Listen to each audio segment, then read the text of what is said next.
Hey gang, thanks for joining me. Nothing too tricky here, just wanted to show more awesome versatilitiness of the Shaper Origin.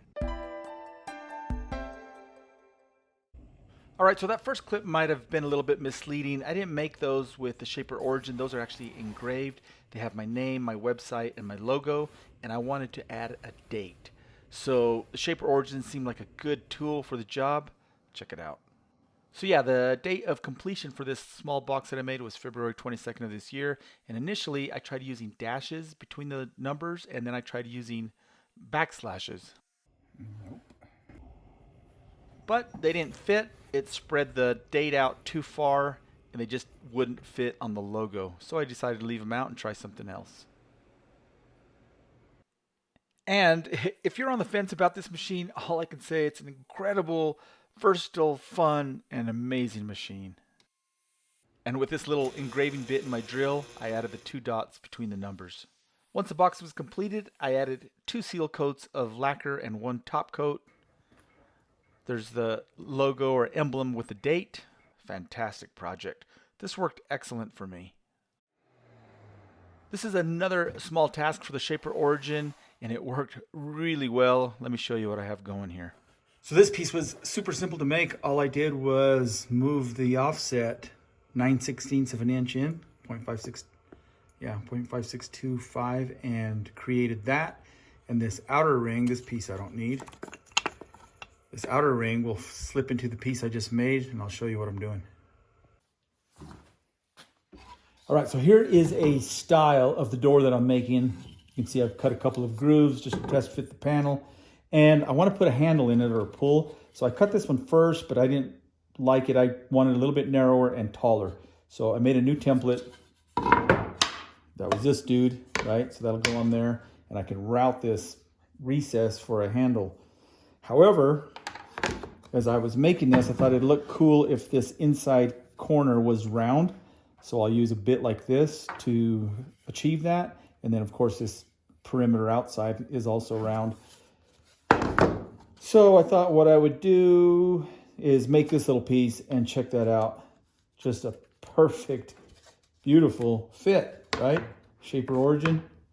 So now the reason I did that is because I have a 1-inch collar on here. I'll use a 1/2-inch bit first. This is just a straight bit, double flute. I'll cut out most of that material, get it out of the way, and then I can install this bit and it'll get me closer to the sides. That way it leaves me material on that inside corner to create a rounded cove all the way on around the inside. And I don't have to dull this bit, doing all that work. I can just use this dude, just a utilitarian bit. So, man, Shaper Origin, that is so quick and easy. That is fantastic. Right? Shaper Origin, have I told you lately how much I love you? All right, let's set the depth. Now, you can use spacers or drill bits or even tape if you're wanting to do a micro adjust, but the process is always the same. Super simple. Move the rod out of the way, drop the router bit down until it just makes contact with the work. Right in there. Lock the handle. And now I have these spacers, and I need a total of 11/16. So I'll just slip these there between the turret and the rod.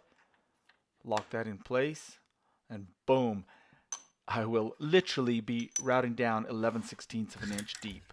How cool is that? Now, of course, this is another sample. I wanted to make sure everything was right before I routed a cavity into the door frame. All right, the part with the straight router bit went well, and now I can switch cutters. Router's unplugged. And if I was doing a bunch of these, I would set up two routers. As a matter of fact, I did set up two routers, but for the sample, I'm changing the bit. And so I'm going to put in a sometimes called a ball nose, or maybe a core box bit is actually the right term for this router bit. There you can see the bit. And with that, I can remove that inner ring in the template, and this core box bit will route slightly closer and create this interior curved corner. Again, I can set up the depth of the router bit in the same way. Just bring the router bit down until it makes contact, right?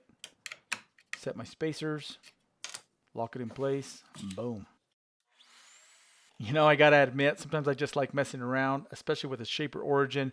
Thought this would be a cool sample with this inner ring, and yeah, it worked well. And so easy to create, right?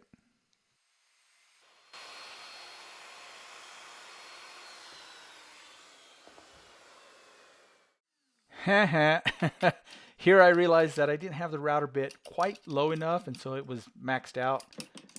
So no big shake. I'll loosen that, drop the bit down a bit down a bit. I'll drop the bit down a little and then readjust the depth of cut and go again. Take two. I got to tell you, I love routers, especially plunge routers, extremely versatile. And you know, they were really the mainstay in shops before CNC technology. They're such a versatile machine. We can pop that thing off, and that's not bad, right? And if you look closely, you can see that the cutting depth was not quite deep enough, and the shank was starting to rub at the top, created a little bit of burning there. No big shake, that'll all come off. And just to make that top edge a little friendlier, I'll route that with an 1/8 inch round over. Start with a climb cut to eliminate chipping. And what do you think of that old ported cable? That thing I've had for decades. Absolute workhorse. Love it. Yeah, that looks good. Feels good in the hand. And mission accomplished to have something substantial to open and close this large barn door. All right, what's next? So this panel has some of my logos or my medallions. This is an older one. I don't use these very much anymore. This is maple. This is actually paperback veneer. And I have these engraved, laser engraved, right? Well, I needed one that, and these are 1.5 inch diameter, but I needed one that was slightly smaller. So just using this tool, I was able to cut it smaller, and I was able to offset it. You can see this distance here. So I went cut off this, my letters, because I needed this smaller by quite a bit. And then I wanted to put this number in there. So just using the onboard tools, let's see if that'll highlight. You can see them there. There's actually, well, I copied it from this one. It was the first one I made. It was a little bit too big, but I needed that date, October 24th, 21. And boom, there it is. How cool is that? Go. I wanted to sand the door edge rather than using a hand plane because that way all the surfaces get the same treatment. What do you think of my shop pencil? That's a 3mm lead. I absolutely love it. Since this door is going to get stained, the surfaces will absorb the stain the same, being all sanded.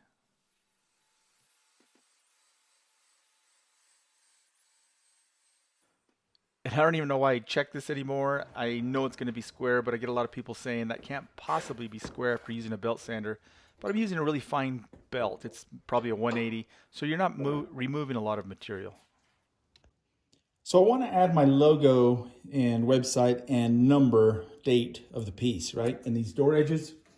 And these are typically 1.5 inch diameter, something like that. And using the shaper, I cut that down to a little under 1 7/16 inches, about 1.420.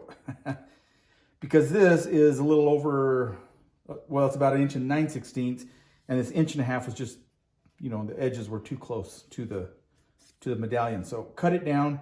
I want to create an inlay, recess, cavity, pocket, whatever you want to call it, to set this in there. Well, I don't have a drill bit that is that size, or a router bit. I will use the shaper. Check it out.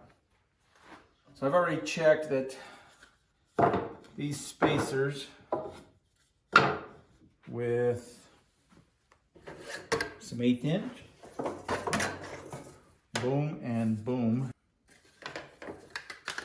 like that. Piece of melamine. Put a piece of melamine on there. Something like that. I can just clamp that, right? Grab a couple of clamps.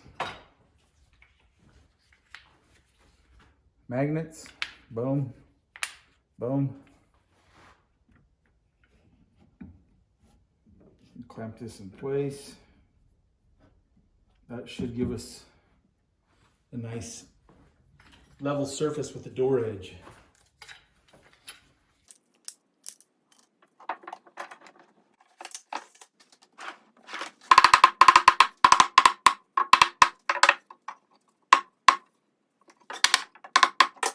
Boom, love it. And now with the shaper,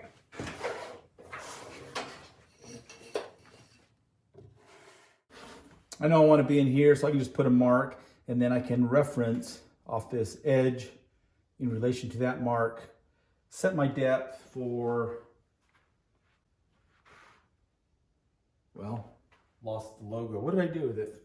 Here it is. Check that.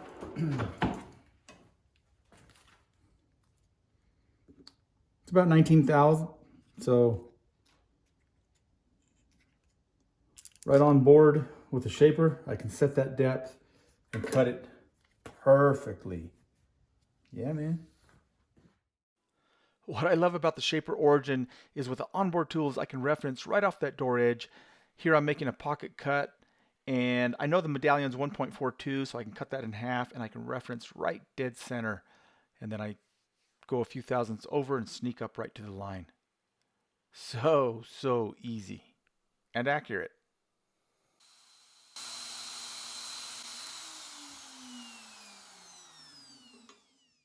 Okay, with the Shaper Origin, I was able to make this logo, cut this logo smaller off the ones that were already laser engraved, cut it slightly smaller, offset that distance so I didn't get too close to the R and N of Ramon, right? And then create this dude 1.420 thousandths, a little under 1 and 7/16. Set the depth precisely.